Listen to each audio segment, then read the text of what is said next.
Sa ating kasalukuyang henerasyon at sa mga susunod pa, ay marahil mahirap na mabura o kahit mapantayan man lang ang nagawa ng ating pambansang kamao Manny Pacquiao sa pagiging kaisa-isang boksingero na nanalo ng 12 major world titles sa 8 magkakaibang dibisyon sa buong boxing history. Bagamat may height lamang ito na 5'5.5", ay walang takot nitong hinarap at tinalo ang dihamak na mga mas malalakas at malalaking kalaban na talaga namang nagpabilib sa ating mga Pinoy boxing fans.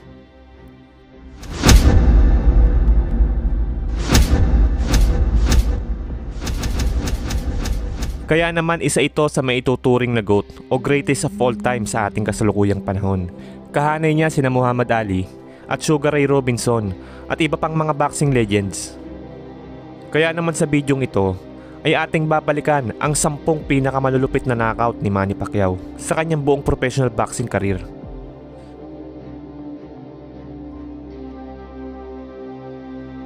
May 2, 2009, ginanap ang laban na pinamagatang The Battle of the East and West.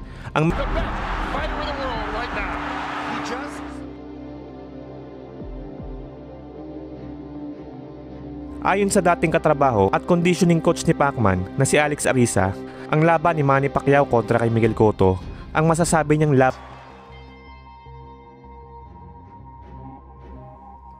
Taong 2017, matapos ang kontrobersyal na pagkatalo ni Pacquiao sa Australian boxer na si Jeff Horn, ay muling nasubok ang Pinoy champion.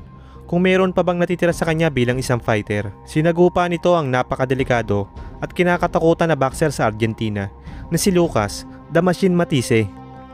Ang labang ito ay pinamagatang The Fight of Champions na ginanap sa Kuala Lumpur, Malaysia noong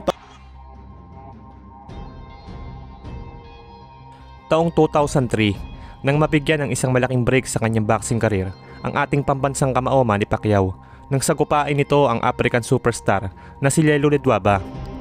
Ang makakalaban dapat ni Ledwaba dito ay ang Meksikanong si Enrique Sanchez para sa kanyang ika-6 na pagdepensa sa kanyang IBF title. Ngunit 2 linggo bago ang laban ay hindi inaasahan na na-injury ang Meksikano kaya hindi ito natuloy. Dahil dito ay si Manny Pacquiao ang naging replacement sa laban. Ito ang unang sabak ng Pinoy sa Amerika. At noong mga panahong ito ay hindi pa siya masyadong kilala. Samantalang ang tinaguriang Hands of Stone naman ng Afrika ay kilalang kilabot na sa Super Bantamweight Division. Sa mismong laban ay nagpakilala agad ang Pinoy sa Amerika nang 3 beses nitong pabagsakin ang African champion. He's been caught by surprise. He's a good fighter.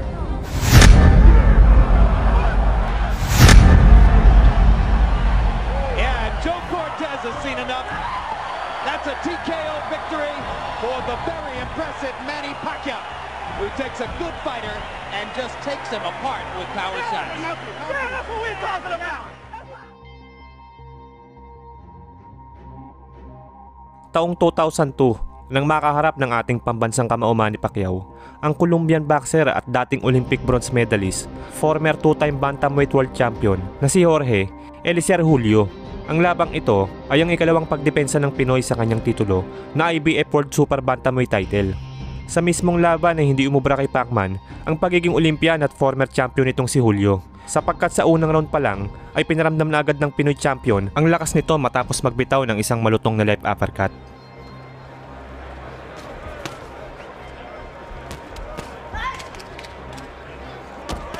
When you punch that hard as Pacquiao is, it takes a lot of energy to start those punches. Oh, Pacquiao throwing the left hand, I think was very good. Then his arm winds up getting wrapped around his head. Left hand shot and the right hand shot.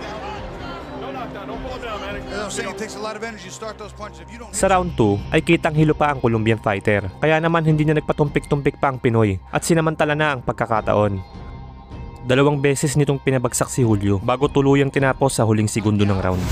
And you heard Julio's corner saying hit him in the belly. And down goes Julio. It was a perfect execution of what he was told in the corner. Double jab and throw the left hand. He did see. The kid listens. Hey, come to me. Bueno. Double jab and followed him with the left hand. He did it twice in a row. The second one, dropped. It's his son prospect, Bobby. He's every bit as exciting as Prince Nassim Hamed. He really is. He can punch. He can take a punch. He's aggressive. And he loves to fight. Julio trying to fight his way back. A little grabbing and holding might be the thing to do. Pacquiao's just getting getting ready to swing away again. Thank you, Lord. Buhay Pilipinas! Devastating second round TKO for Manny Pacquiao. Feeling what a comeback from the misfortune of San Francisco.